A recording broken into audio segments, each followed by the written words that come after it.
उदासपणाची भावना ही आपल्याला अतिशय ओळखीची भावना आहे.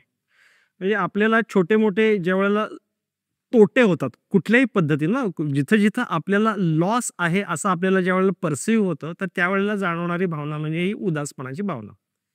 मग आता परत हेल्दी उदासपणा आणि अनहेल्दी उदासपणा म्हणजे जो परत युस्ट्रेस आणि डिस्ट्रेस.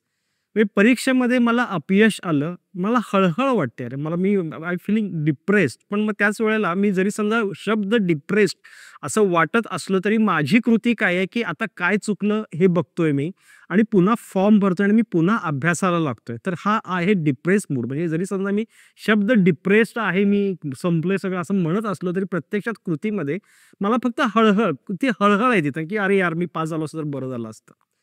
पण जर समजा आता अनहेल्दी डिप्रेस्ड मूड असला, तर तुम्ही म्हणतो, की "नाही, मी फेल झालो तर मला काहीच जमणार नाहीये. मी असाच आहे. मला काही येतच नाहीये."